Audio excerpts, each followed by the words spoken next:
The former nurse, Lucy Letby, has been found guilty of murdering 7 babies and attempting to kill 6 others at the Countess of Chester Hospital between June 2015 and June 2016. Babies who seemed to be doing reasonably well would suddenly collapse. Lucy Letby was the common factor.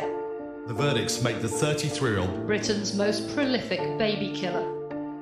This was a podcast about one of the most anticipated criminal trials for years. It's now a podcast about one of the worst serial killers in modern times. At 12:52 p.m. on Friday, August the 18th, 2023, we brought you the news that a neonatal nurse was guilty of killing babies in her care. After a trial lasting for over 10 months and more than 110 hours of painstaking deliberation, the jury decided that Lucy Letby murdered 7 babies at the Countess of Chester Hospital, and she tried to kill 6 more. She was cleared of 2 further charges of attempted murder, and the jury could not reach verdicts on 6 further allegations. I'm Liz Hull, Northern correspondent for the Mail. I've been in court throughout and have reported on the case as it developed. And I'm Caroline Cheetham, a broadcast journalist. Every week we've examined what's happened and brought you the details behind the headlines. This is the trial of Lucy Letby. Welcome to episode 57, Toxic Culture. So Liz, since we announced all the verdicts in this case, a week ago today actually, a lot has come out about things in this trial that we had heard, things in this trial that we hadn't heard. Specifically, an awful lot has now been said about the behaviour of hospital management and what was going on that ward. So specifically, Caroline, we hadn't really heard from the managers of the hospital. They did not give evidence at the trial because it was deemed not relevant to obviously the evidence of how or when the babies were harmed. But a lot has come out of the woodwork since the verdicts. Several of the senior consultants who worked at the hospital have been speaking to the media, really outlining in quite a lot of detail the timeline of what happened when Lucy Letby was moved off the unit. We know she put a grievance in September, then that rolled on to December. We knew she was due back on the ward in March, and for whatever reason that happened, and the police were called in May 2017. But we didn't really know the ins and outs, who did what, who emailed who, and that is really what has come out over the past few days. And quite frankly, a lot of it has been pretty shocking about what happened. Significantly for this episode, we were really lucky that Dr John Gibbs, who was one of those senior consultants on the ward, who shared the concerns of 6 other consultants, including Ravi Jayram, Stephen Breary, and a number of others who were, knocking on management doors to say, we're worried, we're concerned. And I think while no one wanted to jump to conclusions or, call the police in rashly or accuse somebody with absolutely no evidence, unfairly, they were not listened to. And you talked about, Liz, about the timeline. Everything took forever. I mean, the really crucial point, I think, that comes out of our interview with Dr. Gibbs is that the management tried everything not to go to the police. Everything. So they were appointing experts to do independent reviews, asking the Royal College to come in, appointing another expert to do another review. The reviews, as you'll hear, were covering medical problems, and it needed detectives, it needed police. Yeah. So it was no surprise in the end that none of those reviews found anything because that wasn't their expertise. No, and they had the wrong remits, and each time these reviews were presented to the consultants, they were still left scratching their heads saying, well, that's all very well and good, this review's picked up XYZ, but it hasn't addressed our fundamental concern that there could be a member of staff that's responsible for these deaths and collapses. So what you're going to hear from Dr. John Gibbs is his account of what he witnessed over months and months working on the ward. He'll talk about a toxic culture. He'll talk about rifts between management, consultants, and in the end, nurses. He'll talk about his own huge regrets that he wishes he'd done more. So here's that interview. Liz, we're joined by Dr John Gibbs, retired paediatrician from the Countess of Chester Hospital, one of the consultants who was working on the ward at the time when Lucy Letby was attacking patients and desperately tried to do something about it. Yeah, we're really pleased that Dr Gibbs is here today to talk to us. It's fascinating to have someone that was so close to what was going on to chat to, so thanks so much for coming in. Thank you. Hello. Can I ask you first, John, any reaction to the verdicts? We're talking to you in the hours after the verdicts because we wanted to wait and talk to you after that to see what your reaction would be. I suppose for some of the families and for many families it's bittersweet, as the police said, because there's some level of justice, but it also makes it true. Yes. Well, very much mixed emotions. Some relief that eventually, after a very long trial, the jury have come to conclusions, and also that in most cases they managed to come to a conclusion on most of the babies. The truth is now out. The jury have determined the truth, having listened and spent a lot of time contemplating the huge amount of evidence that they've heard over 9 months, and also a sort of grim satisfaction that the serious suspicions that we paediatricians had about what Lucy Letby we felt might be or probably was doing on the unit have now been confirmed. But of course it's devastating for the families. It's probably particularly difficult though for the families where the jury decided, quite understandably, given the complex nature of the cases, that for a few of the babies, I think 4, they could not come to a definite verdict on them. Still no answers for those babies. Can we go back to June 2015? Between June 2015 and July 2015, there were 3 deaths. Can you just give us some sense of how that is an unusually high number? Well, on a neonatal unit like ours in a district general hospital, and we have about 3,000 deliveries a year, 300 to 400 patients get admitted to the neonatal unit, some just briefly, some stay many weeks on the unit. We would normally expect anywhere between 0 to 6 deaths, but usually 2 to 4 deaths a year. To have 3 deaths within just over a month is unusual. That's roughly what we'd expect in a year. Yes. And we did think, is there an underlying cause? And at that time, it was something like, is there a strange infection in the unit? But those babies didn't all have an infection associated with their deaths, and certainly didn't have the same infection. If they did, then you'd be wondering, is there some contamination somewhere in the unit? You do worry when you get a little flurry of deaths, but as long as it doesn't continue, that might still be normal. It's because it continued over the year that we became very worried. But that's why Stephen Brewery decided, or kept pushing and thinking, oh, well, this needs looking at. I think he asked Darian Powell, the manager of the neonatal unit, to look at the staffing at that stage, and that's when the first association with Letby was first flagged, I suppose, but not really taken seriously at that point. No, I think it was noted at that time that Lucy Letby had been involved with all of those deaths.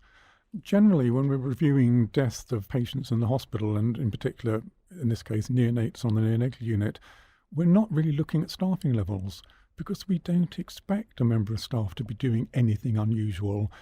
And I think it was the various people, the different consultants, and it was different consultants for those early babies who were called in or around at the time the babies collapsed and tried to resuscitate them unsuccessfully for the babies who died, who noticed that Lucy Letby was there, and then someone else noticed Lucy Letby's there, and then another consultant noticed Lucy Letby's there. We do talk to each other because when a baby dies, we review those deaths. We want to know, is there anything we could have done differently? And we're thinking about ordinary clinical care. Did we follow guidelines properly? Did we diagnose everything that was wrong with the baby? And it was through that it was noticed that Lucy Letby was there each time. That didn't prompt anything else, I'm assuming, at that point. No, and my feeling when I realised Lucy Letby had been involved in all this death, it was just very bad luck for her and how unfortunate for her. And understandably at that stage, I think the senior nurses on the unit were very defensive of her. She'd been very unlucky, and it's stressful to be, unfortunately involved in several deaths close together. So then what? It then, as you said, looking at the raw data, the cold raw data, those 3 deaths in a short space of time could have been your annual number, because that would have tallied with what had gone before. Yes. But as you said, if it stops there, we're fine. But in addition to it being unusual that there were 3 deaths fairly close together, there were some unusual features associated with those deaths. Again, that in itself didn't raise significant concerns, just a bit of concern. It was when the deaths and collapses continued, and most of them were associated with some unusual features, that it raised great concern. Just remind us what those unusual features of the first 3 were. Unusual rashes and also unusual responses to resuscitation.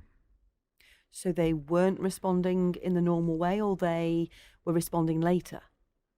They weren't responding as you'd expect, really, and it varied in different patients. And some of those responses to resuscitation that were unusual could be that there was no response at all, whereas you expect to get some sort of response, even if in the end it's not successful, resuscitation. Or for some babies, they responded unusually well. They seemed to collapse catastrophically, have a heart-lung collapse, so a cardiorespiratory arrest, and then seem to recover as though nothing had happened and be temporarily almost back to normal. Now, in retrospect, and I didn't suspect this in the babies I was involved with, I don't think my colleagues did, if there's something like a large air bubble travelling through the circulation blocking the heart, then the baby will collapse catastrophically and could die. With all the resuscitation attempts, you can disperse that air and it pops out of the heart and the baby suddenly recovers.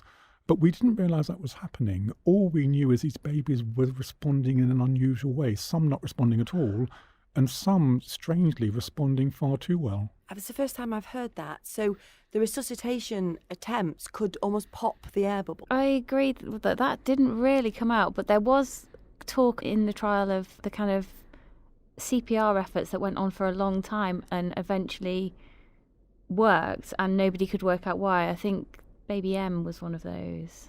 It's not unusual not to respond fully to resuscitation because, sadly, at any age, patients who deteriorate, particularly if they've got usual medical conditions that are overwhelming their body, when they deteriorate and have a cardiac and respiratory arrest, a severe collapse, it's not always possible at all to save those patients. But it's just that for babies that had appeared to be behaving normally, the observations were satisfactory, to suddenly collapse and then you can get no response and the resuscitation's unsuccessful, that's unusual.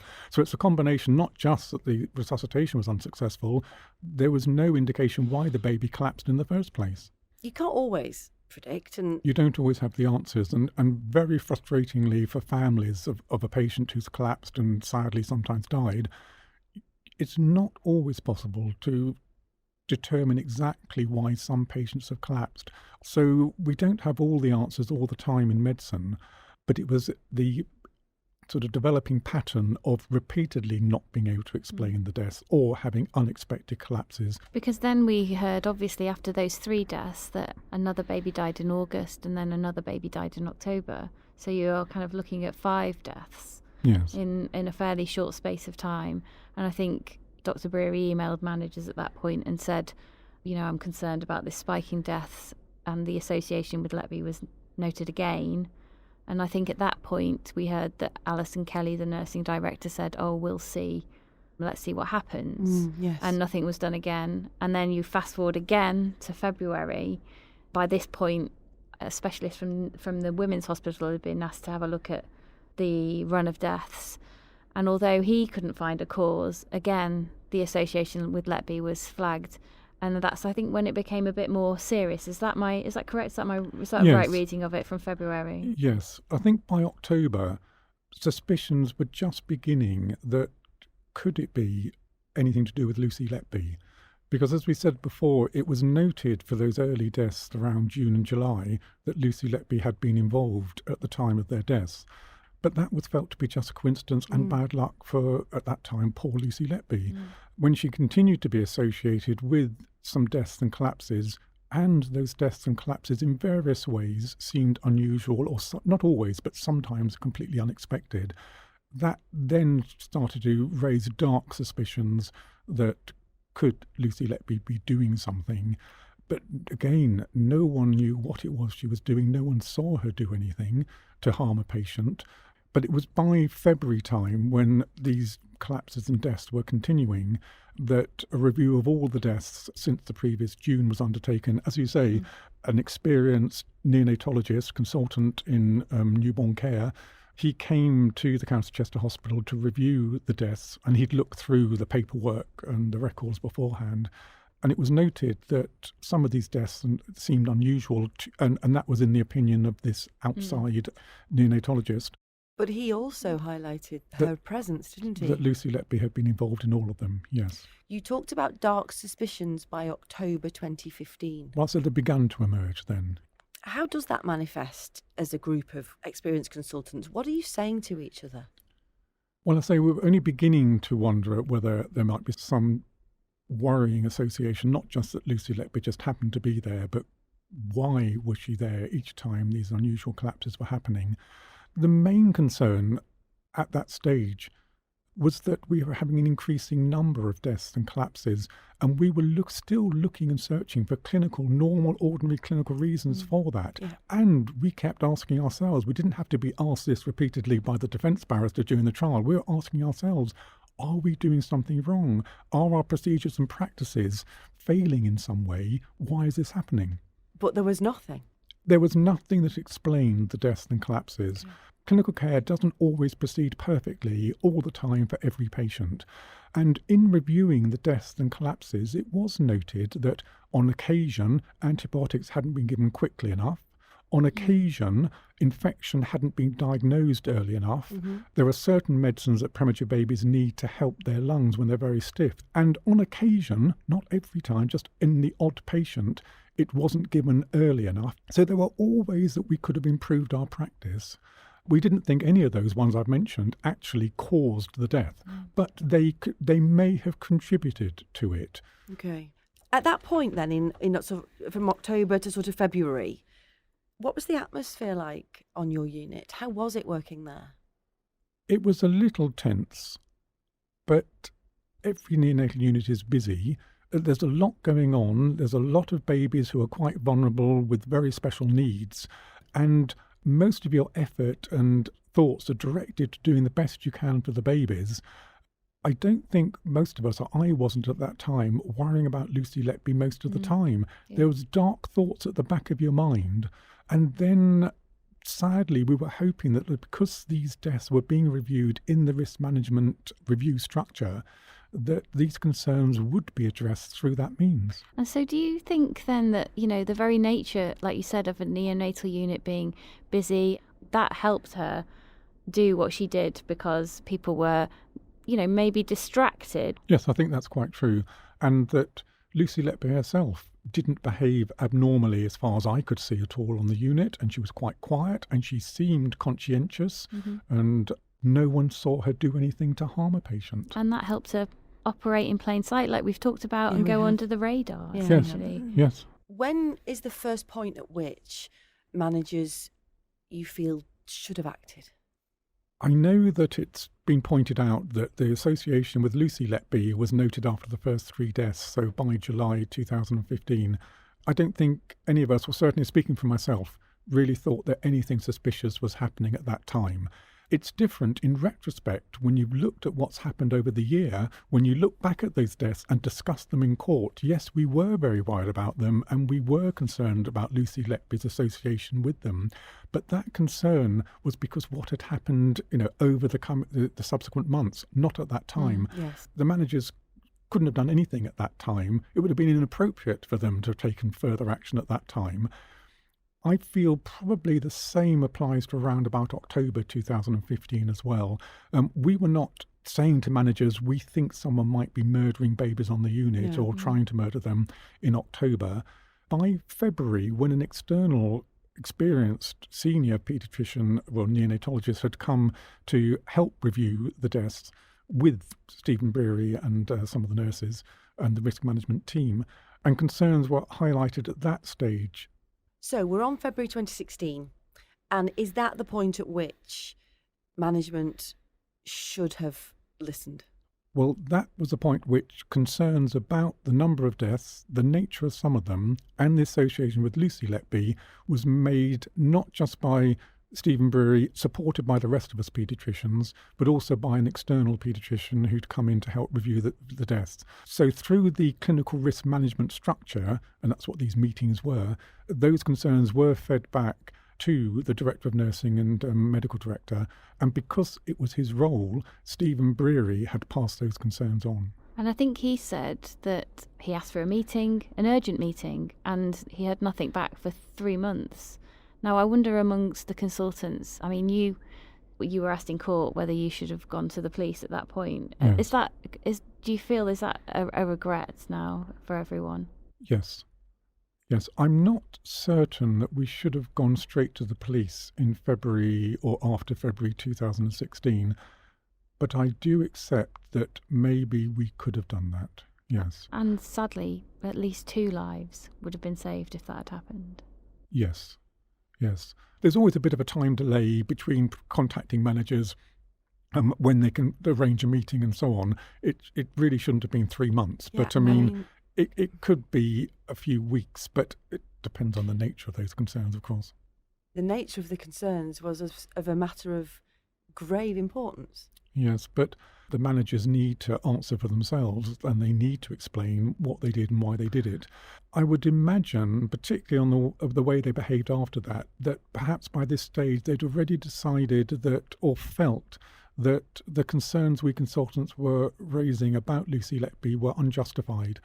And I believe they were being given strong reassurances from more senior nursing side on the neonatal unit that it couldn't possibly be Lucy Letby doing anything to harm patients. So by this point then, there's a real conflict, isn't there, between the consultants, senior nurses and managers? Yes. Again, you talked about it being quite tense back in July 2015. How was it at this point? It was getting more tense on the unit. Did you resist working with her? When you were sort of called and she was in that room, did your heart sink or...? A bit later it did, yes. There was a feeling of doom that was something about to happen again. But now we know that the trial is over.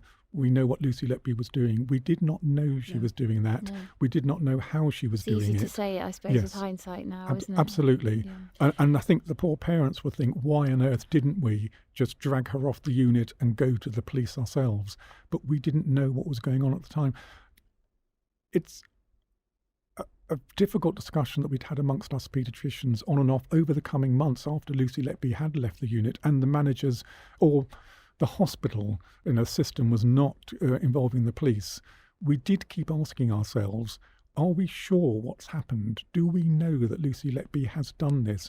Are we being terribly unfair, not particularly or just to Lucy Letby, which would be awful to accuse someone wrongly, but also the fear of what are we going to do to these families, raising suspicion there could have been criminal activity, murder of their babies, and we got it wrong. But during the discussions, it became clear that, well, even if we have got it wrong, if we have that suspicion, what can we do? Ignore it, sit on it? Or who are the people that can investigate it properly? And we realised after a time, this is much later on, and this is a lesson to be learnt, the only people that can investigate it properly were the police. After Lucy Letby had been removed from the neonatal unit, various other investigations, internal ones in the hospital, ones by the Royal College of Paediatricians, ones by another neonatologist from London looking at the deaths. What we've learnt in hindsight from all of that is none of those investigations were properly designed, equipped or competent to look at criminal activity. And crucially, what was missed again was the fact that another baby had been poisoned with insulin, and again that test was missed. And you can't help but think if the significance of those blood tests had been seen, then it would have had a different slant altogether on your suspicions. Yes. One of the strongest pieces of evidence in the trial was the fact that that 2 babies were found to have been given insulin, and I have to admit we missed that on the neonatal unit. And when I say we, I mean all of us consultant paediatricians. A difficulty, though, just to explain the insulin results, because they were so important, the results come back many days, and in one case a week after they've been taken. Each of those babies had recovered from their low blood sugar and were not causing concern at the time the results came back. Yeah. But it wasn't as though those tests were ignored. They were looked at. They were misinterpreted.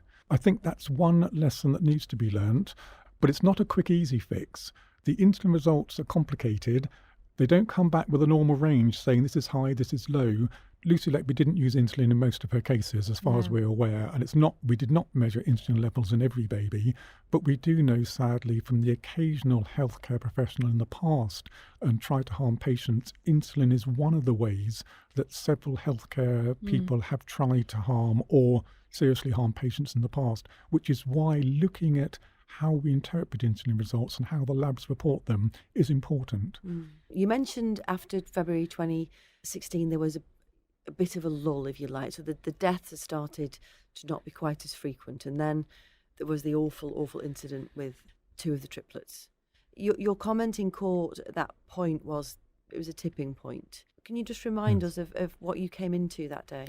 We've already talked about how serious concerns were beginning to occur from February 2016 onwards. And so there was this feeling that hopefully nothing more is going to happen.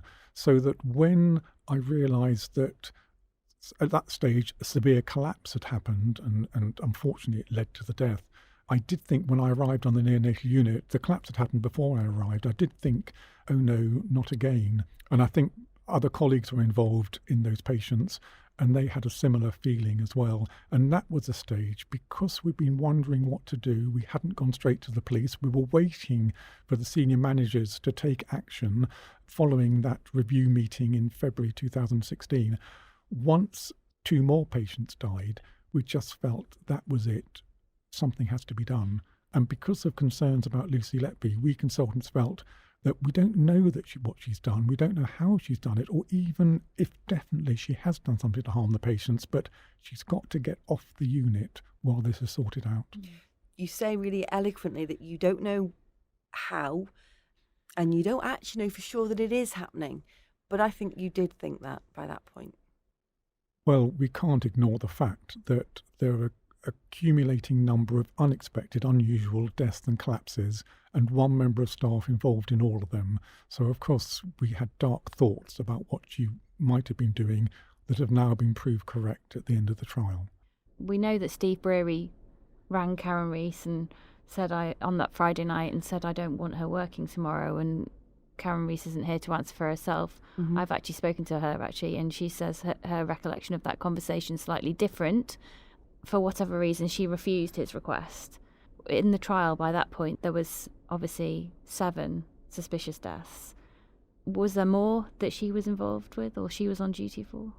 Yes, there were, but some of those, and at least one of them, because I was directly involved in the unfortunate baby, were, I feel, natural deaths. There were at least several more deaths. The police are reviewing every patient Lucy Letby ever encountered or cared for. Stephen Breary asked for her to be removed off the ward. She wasn't. The following day she came back in again. And after that, she was then removed and put in a desk job. Yes. And we didn't really hear much about this in the trial, actually, but I wonder, did things just change? Did babies just stop collapsing with such regularity and so unexpectedly? Yes. I think it's been 7 years now since the last of those deaths, and there's been 1 death on the neonatal unit in 7 years. Wow. 1 death? 1. 2 important measures were taken after June 2016. One was Lucy Letby was removed from the neonatal unit.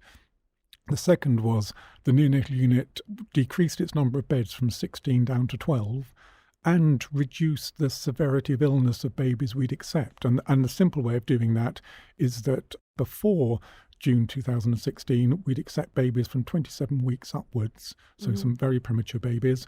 From July 2016, the unit only accepted babies from 32 weeks upwards.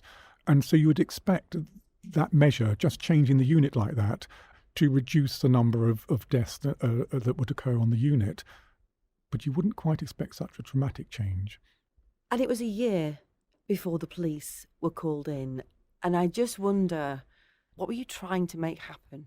It wasn't so difficult at all then, and the tension wasn't so bad because Lucy Letby was no longer on the unit. And as we've mentioned, over the next 7 years, one death, but there were none occurring and during that time. But she was furious. She obviously put this grievance in, and so in the background, you're thinking, oh, well, at least she's in an office job and she can't harm any patients. Yes.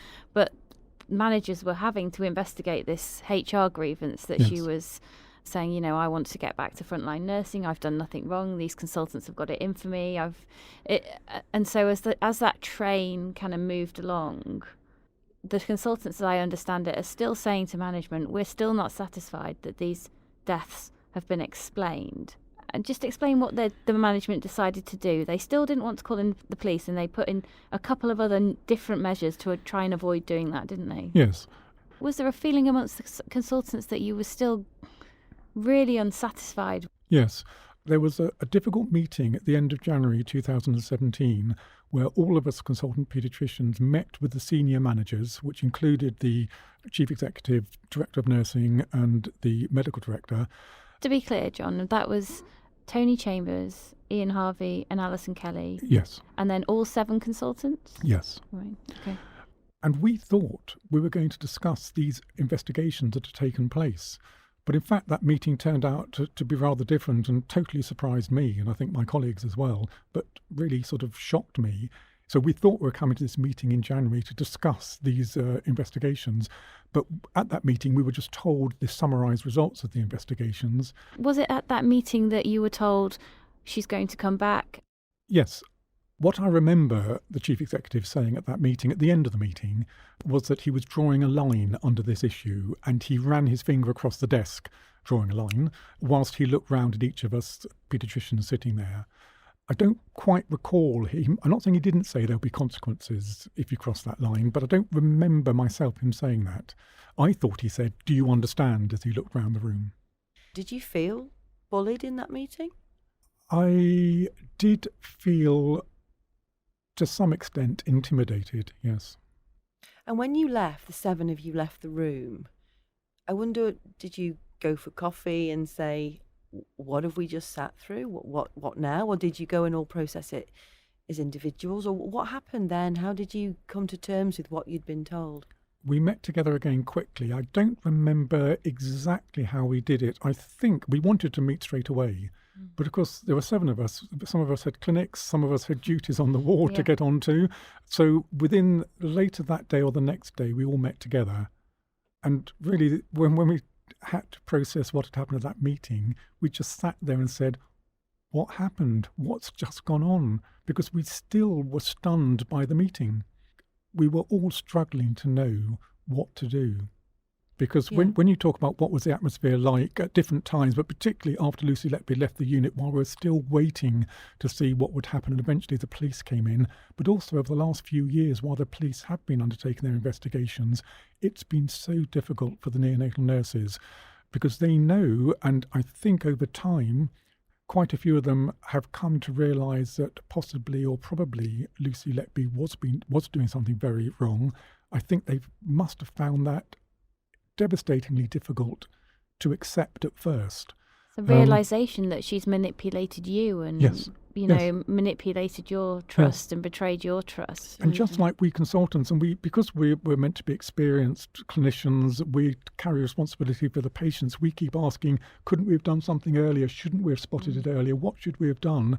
Well, you can say the same for the nurses as well. How did she do this under my nose? Yes. I was on this shift when this baby died. So it's so difficult for them, but they have had to carry on with the neonatal unit, offering a good standard of care, 1 death in 7 years, excellent standard of care. It's been very, very hard for them as well. And your feelings at that point? Well, I was still shocked. We had been told how stressful it had been for Lucy Letby. A letter from her was read out explaining how unfair she felt we paediatricians had been. We were told that the chief executive had met her father and her and had discussions with them. And we'd also before that been told that we should write a letter of apology to Lucy Letby. And then the meeting ended with, as I say, the chief executive making it clear that he was drawing a line under this issue. Wow, and how did you feel then about having to write a letter of apology to her? Well, the writing letter of apology seemed inappropriate, but the whole of that meeting shocked me, so I wasn't really sure what was going on at the time. At the time we were asked to write that letter, we didn't feel it was justified, we didn't feel it was appropriate, but because we've been asked to draw a line under this issue, we felt we weren't going to stop pushing our concern that these were unnatural deaths, but we could at least write the letter. We didn't apologise for raising those concerns at all. We didn't say anything about whether we felt those concerns were true or not. Mm-hmm. We merely apologised to Lucy Letby for any inappropriate comments that may have been made, and also for the distress that had been caused by raising those concerns. But in a way, we just did that to comply with what we were asked to do. We had no intention of stopping with pushing those concerns. And how did you feel about the prospect of her being in close proximity to your patients again, though? Well, we were very concerned about that happening, but after that meeting, when we got together as consultants and discussed what was going on, we knew that if there were going to be consequences, that could cause problems for us. We weren't sure what those consequences might be, but we discussed amongst ourselves, are we prepared to carry on and keep pushing that we're very concerned about Lucy Letby, even if that may have consequences for us? And we just knew we had no choice. It's a big decision, though, isn't it? I mean, all of your careers were on the line at that point. Well, we didn't know that our careers would be on the line, but that was a possibility, well, yes. You're sticking your necks out for your patients, yes. Ultimately. Yes. You thought you had no choice but to do that for the safety of the babies. Yes. We began to realise we were in confrontation, direct confrontation with the managers, and that we have no choice but to fight this and eventually to make sure the police get involved. Were you almost in like a it's us or them kind of situation with the management? It's us or her? Sadly, by that stage, yes. Yeah. When eventually the police were called in, I know we've talked before about the Child Health Protection Overview Panel, is that correct? Yes, Child Death Overview Panel. Which is a regional panel that it's almost like a safeguarding panel, as I understand it, for when a child dies, there's the death is looked into, but a police officer sits on that panel. Yes. So how did you get the managers to come with you to that panel for that meeting if they were resistant to talking to the police at all? Well, it's because between January and around April of 2017, we consultants had sent a series of letters, 3 letters, signed by all 7 of us, to the Chief Executive expressing concerns. It sounds a bit odd we'd written to the Chief Executive, but all the other measures that had been undertaken, the usual clinical risk management meetings discussing the deaths and concerns about that, hadn't resolved the issue, hadn't addressed the concerns about Lucy Letby.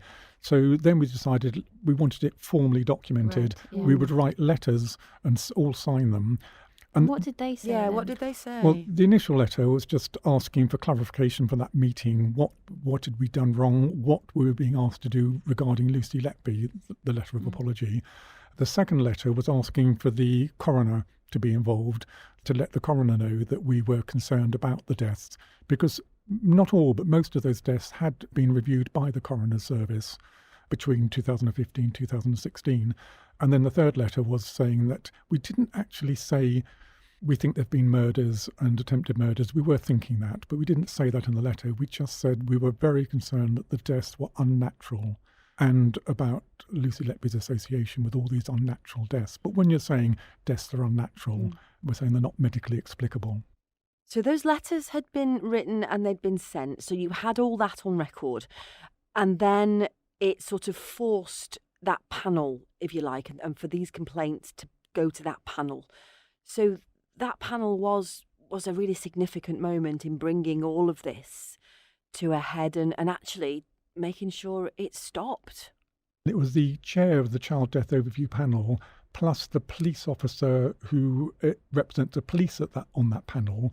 And as soon as they started talking about our concerns about the deaths, and that one of the members of the staff might have had some involvement in those deaths, the chair of the Child Death Overview Panel said, you have no choice but to involve the police.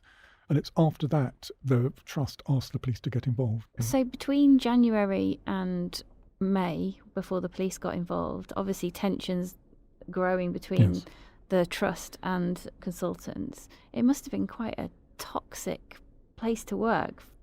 There was a very difficult relationship between us consultants as a body and senior management.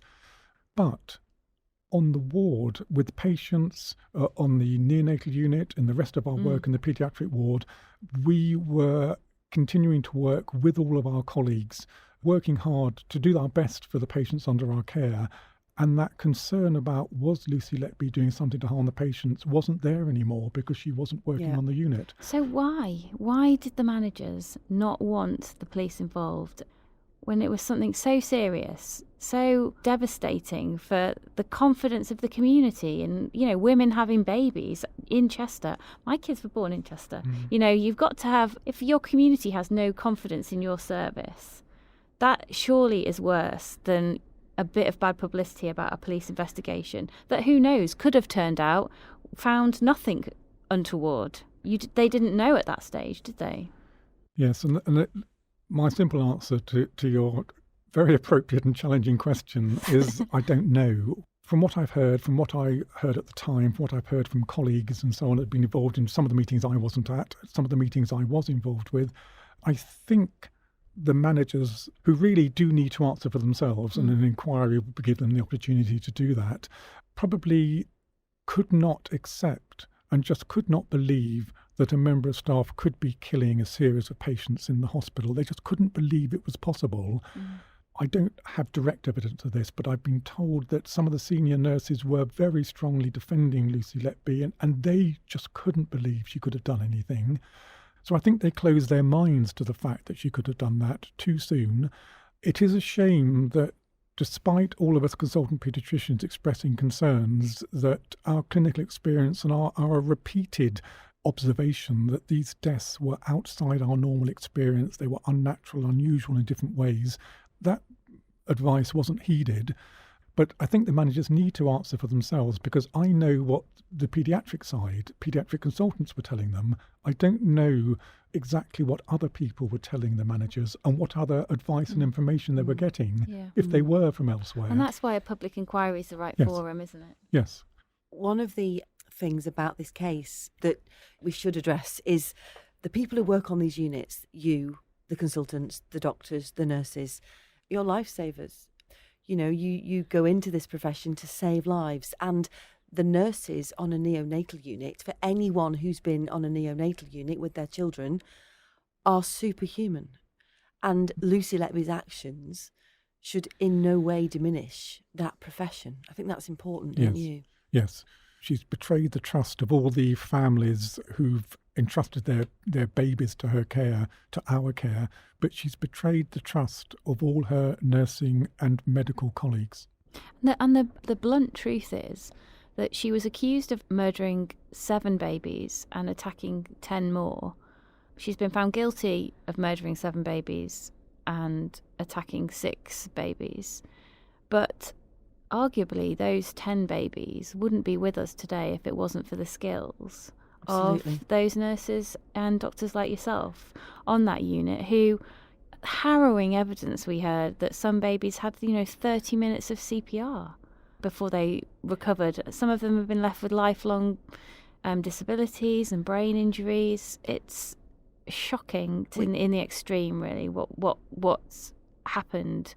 You've saved so many of these children as a team, but that must be awful, absolutely awful. Yes, I mean it's really distressing when you lose any baby. It's distressing when a baby collapses and you have to resuscitate them, even though it's hugely gratifying when they recover afterwards. You come to accept, and when you've worked on the neonatal unit for a while, you realise that's part of the job. What you don't realise, and what you shouldn't normally have to experience, is when it keeps on happening again and again. That was the problem, the intensity of it over such a short period of time. The people who suffer the most are the parents, but the staff have suffered, and the staff are never going to recover from this fully. So something you said before we recorded, it surprised me actually, because one of my questions to you was going to be, do you feel vindicated? Actually, you made the point that you feel that some of the families may not forgive you. Yes. When you say, do we feel vindicated, relieved that decisions were made, the jury were able to come to decisions for most babies, relieved that those did support the serious concerns we had that Lucy Letby had been harming patients deliberately, but vindicated sort of has connotations of celebrating or being pleased about something. There's never going to be a good outcome for this trial, whichever way the verdicts went. There are some answers for parents now, but not complete answers. The inquiry might provide a few more answers. We still have to ask ourselves, I have to ask myself, we know we've discussed it together as consultants. We'll never know the answer because that's in the past. Should we have gone to the police earlier? Could we have gone to the police earlier? Should we have just bypassed all the management procedures, the clinical risk management meetings that kept occurring, and just go to the police? And I would imagine some of the parents, particularly of babies towards the end of the series of babies in the trial, would be blaming us for not having done that earlier. We had a fight to get to this stage. And I think as collectively, if I look at all my consultants, we stood together, we supported each other in all the time when we were feeling somewhat intimidated by the way the management approach turned out by January 2017. But we do have to ask ourselves, could we have done better? Should we have done better? And what do you think? Yes, I think we could. We've talked about insulin levels. That may have brought things to a head a bit sooner. Maybe, yes, we could have gone to the police and bypassed all the management structure and just gone straight to the police. At the time, we thought we were doing the right thing. In retrospect, maybe we could have done more, yes. Dr. John Gibbs, thank you so much for joining us. Thank you so much. Thank you.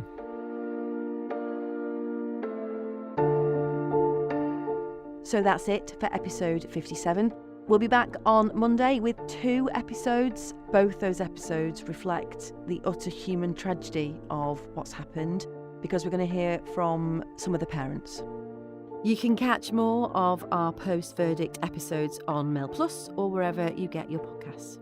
You can give us a rating and you can share the podcast. You can also follow me at Liz Hull or send us an email at thetrialoflucyletby@gmail.com. You can also follow us on Twitter at Lucy Letby Trial or follow me at Radio Caroline. See you then.